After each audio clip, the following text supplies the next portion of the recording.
The Floridian left Miami just after dusk, packed with retired adults, commuters, retirees, business travelers, expecting nothing more than stale coffee and a quiet ride north. No one noticed the man at first. He sat alone near the center of the coach, mid-40s, pale, sweating through his shirt. When the first sound slipped out, it was ignored. An accident, a mistake. Something everyone pretended not to hear. Then the smell arrived. It didn't drift, it struck. Thick, wet, chemical, and rotten, like decomposing meat mixed with sewage and burnt rubber. It slammed into lungs before their noses could react, coating the back of the throat, triggering instant gag reflexes. Eyes watered, stomachs turned. A woman across the aisle vomited into her purse. A man stood, took one breath, and collapsed back into his seat, retching. People clawed at their faces, coughing like they'd been sprayed with tear gas. Then the man farted again. Louder, longer, worse.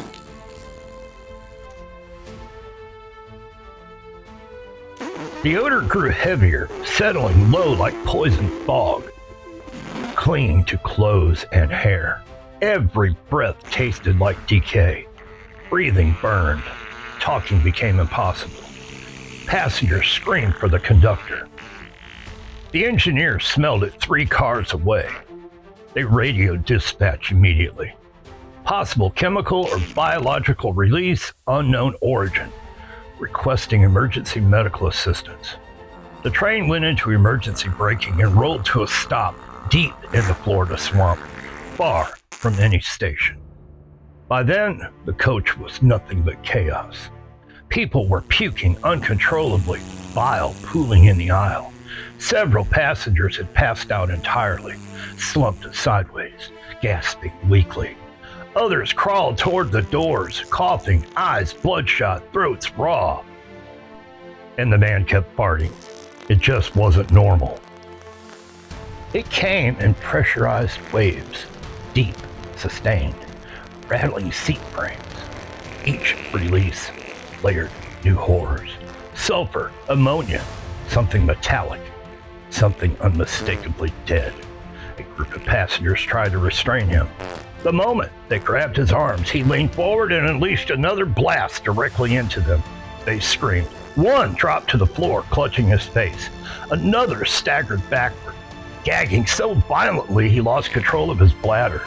The rest fled, defeated not by strength, but by stench. The man remained seated, free and farting. Outside, the swamp reacted.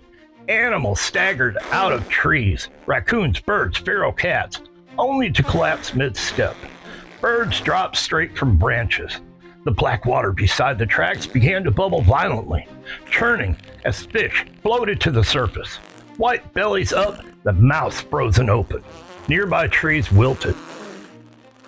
Leaves curled, darkened, and fell as if scorched.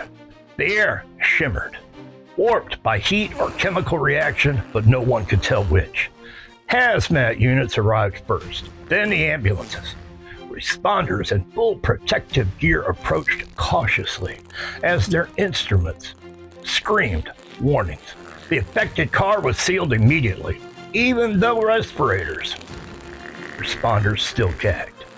4 passengers were removed on stretchers with acute respiratory distress, burned lungs, oxygen deprivation, chemical inhalation symptoms doctors couldn't immediately classify. The man was removed last. He never resisted. He just kept farting. Law enforcement arrested him on scene. Charges were listed as terroristic farting and aggravated assault on law enforcement officers and civilians.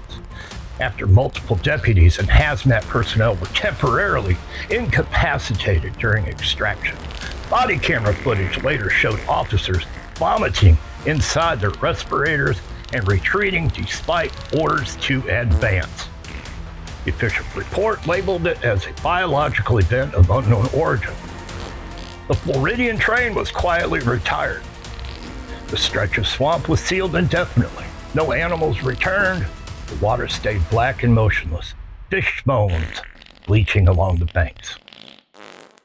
The man never went to prison. Prison officials refused custody. Medical authorities declared him a continuing biological hazard. No facility could guarantee the safety of staff or inmates. Filters clogged, seals degraded, ventilation systems surrendered, so they built something else. A reinforced quarantine bubble was erected at a remote federal site, transparent and sealed, suspended slightly above the ground like a specimen jar.